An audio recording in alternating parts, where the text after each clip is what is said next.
आजरा नगरपंचायतीची मासिक सभा सौर ऊर्जा प्रकल्पावरून वादळी, अधिकाऱ्यांवर वेळकाढूपणा आणि कर्तव्यात कसुरीचे आरोप, कारवाईची नगरसेवकांची मागणी, घनकचरा, पथदिवे, जलकुंभ, लेखापरीक्षण आणि स्वच्छतागृहांसह विविध विषयांवर जोरदार चर्चा. आजरा नगरपंचायतीची मासिक सभा विविध विकास कामे आणि प्रशासनाच्या कार्यपद्धतीवरून चांगलीच वादळी ठरली. विशेषतः गेली 3 वर्षे बंद असलेल्या सौर ऊर्जा प्रकल्पामुळे नगरपंचायतीला दरमहा सुमारे 1 लाख रुपयाचे नुकसान होत असल्याचा आरोप करत नगरसेवकांनी संबंधित अधिकाऱ्यावर वेळकाढूपणा आणि कर्तव्यास कसूर केल्याचा ठपका ठेवला.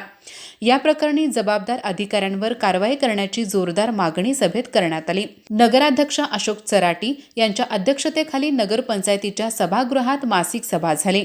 प्रशासकीय अधिकारी निहाल नायकवाडी यांनी विषय पत्रिकेचे वाचन केले. नगरसेवक अभिषेक शिंपी आणि परेश पोद्दार यांनी सौर ऊर्जा प्रकल्पाचा मुद्दा उपस्थित करत लाखो रुपये खर्च करून उभारलेला हा महत्त्वाकांक्षी प्रकल्प देखभाल व दुरुस्ती अभावी गेली 3 वर्षे बंद असल्याचे सांगितले. संबंधित ठेकेदाराला देखभाल खर्च न दिल्यामुळे नगरपंचायतीचे मोठे आर्थिक नुकसान होत असल्याचा आरोप त्यांनी केला. अभिषेक शिंपी यांनी या नुकसानीसाठी मुख्याधिकारी आणि संबंधित अभियंता जबाबदार असल्याचा आरोप करत त्यांचे निलंबन करून सखोल चौकशी करावी, तसेच झालेल्या आर्थिक नुकसानीची भरपाई त्यांच्या वेतनातून वसूल करावी अशी मागणी केली. कारवाई न झाल्यास आंदोलन छेडण्याचा इशाराही त्यांनी दिला. नगरसेवक असिफ पटेल यांनी कर्मचाऱ्यांच्या गणवेश खरेदीचा विषय उपस्थित करत पावसाळा संपल्यानंतर गणवेश खरेदीचा काय उपयोग असा सवाल केला.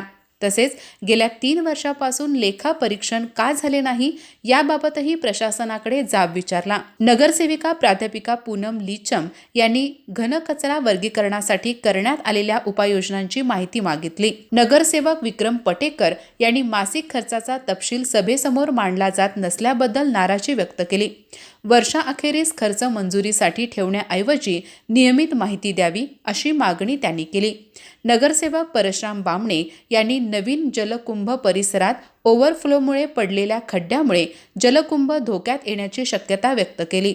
तसेच पाण्याची मोटार विनाकारण सुरू राहत असल्याने नगरपंचायतीवर अतिरिक्त वीज बिलाचा भार पडत असल्याकडे लक्ष वेधले. नगरसेवक परेश पोद्दार यांनी रामतीर्थ येथील रेस्ट हाऊसची दुरुस्ती करून ते वापरात आणण्याची मागणी केली. नगरसेवकांच्या प्रश्नांच्या भडीमारामुळे प्रशासनाची चांगलीच दमछाक झाली. यावर उत्तर देताना मुख्याधिकारी सूरज सुर्वे यांनी प्रशासनाची बाजू मांडली. नगराध्यक्ष अशोक चराटी यांनी कचरा वाहतुकीसाठी नवीन गाड्या उपलब्ध झाल्यानंतर कचरा संकलन अधिक वेगाने होईल असे सांगितले.